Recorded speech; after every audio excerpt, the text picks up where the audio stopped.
In this segment, Stephanie Miller and her guests talk the latest in politics and ask a simple question.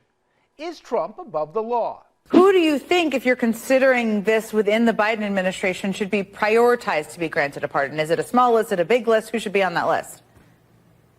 Well, I think the big picture is you have to remember that the whole reason for having sort of the Kash Patel list and the former president's, now president-elect's comments is to instill fear and to cause people to pull their punches, whether they are in the government or whether they're in the media or whether they're corporate executives. That's the goal here.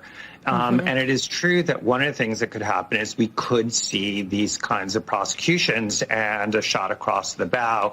And I'm not just concerned about the people who could be targeted now, but as Neil sort of alluded to, it's the next group. It's the people who, the next special counsels, the next people who are going to have an allegiance to the Constitution and not to a person.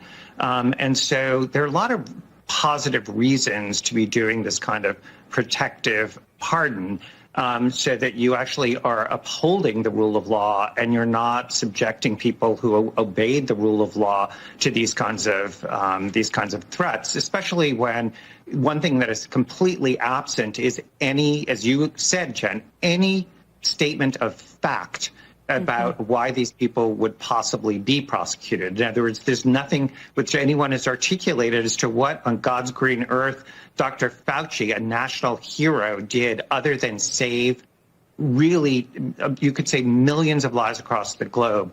It is tricky, though, on the issue of what are the categories of people.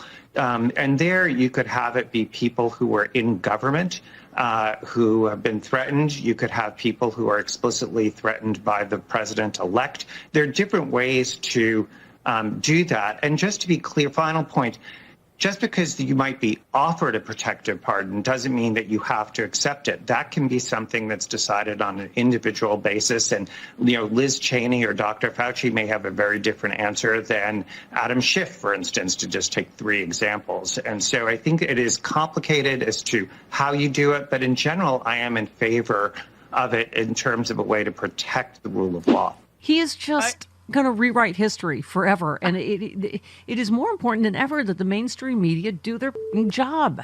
He counts on that he's going to tell 150 lies, so you'll let, 75 of them go by at least, right? Right, exactly. I mean, he everything about him is a lie. Everything he says is a lie. I don't know if you saw that, but there was a picture of him with Prince William. Prince William is 6'3". Donald Trump says he's 6'3", 215, right? Yeah, But 6'3" next to 6'3" William was really short, so it's a little bit weird. But everything he says is a lie. But they have to. I don't care how tiring and exhausting it is to push back. You can't let any of them slip. You got to get them on every single one of them. Yeah. I don't understand why they've never done that. Yeah, I know. By the way, you seeing him overseas, you said, I got to say, it ain't a lot of fun watching world leaders who know better kiss ass and obey in advance when it comes to an orange-painted, incurious, idiot, traitorous, rapist, wannabe dictator who will every one of them over for Putin the first chance he gets. Not to mention just what an unbelievable, complete international embarrassment he is, right?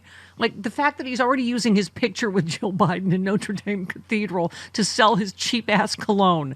You have flashbacks to him shoving the Prime Minister of Montenegro and walking in front of the Queen. You're just like, oh God, he's such a boob.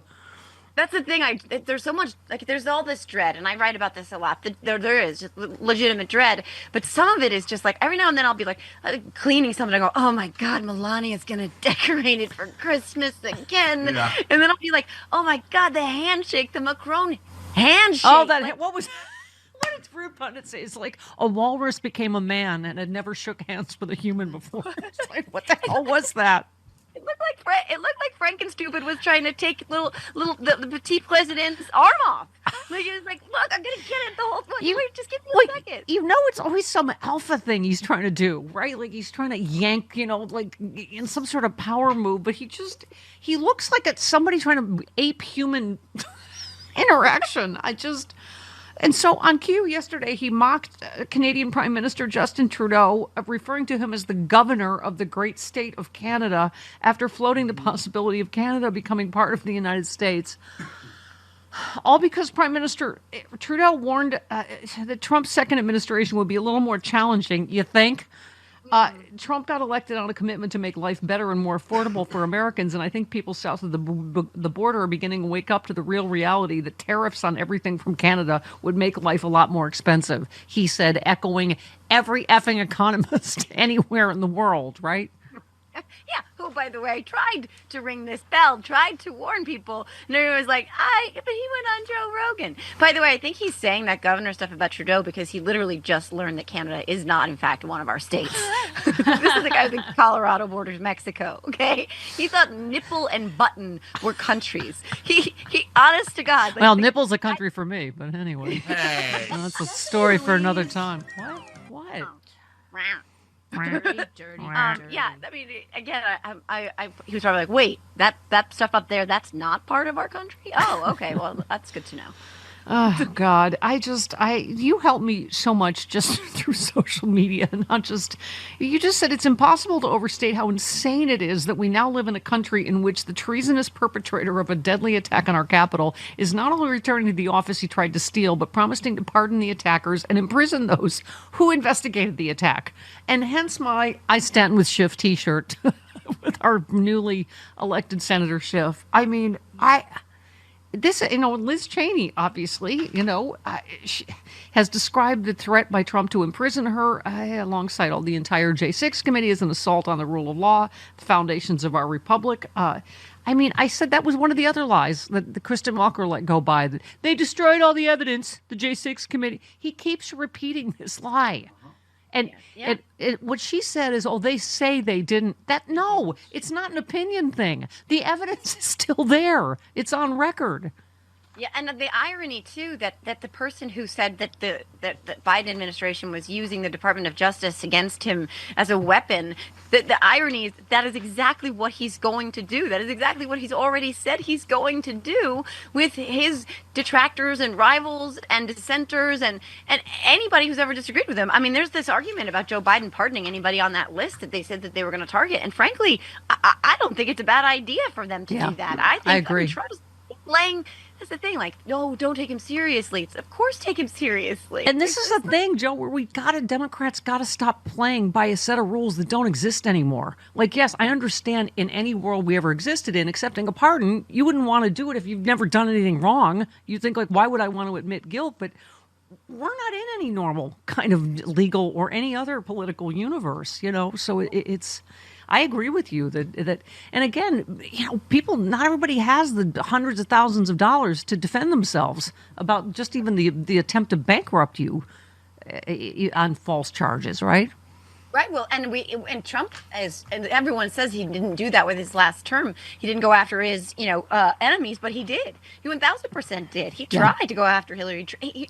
Andy McCabe, he took his pension away, I think, right? Yeah. Or Yes, he did. Something like that. Mm-hmm. Yeah. So he did, and he hurt a lot. It had the IRS go after people, I believe.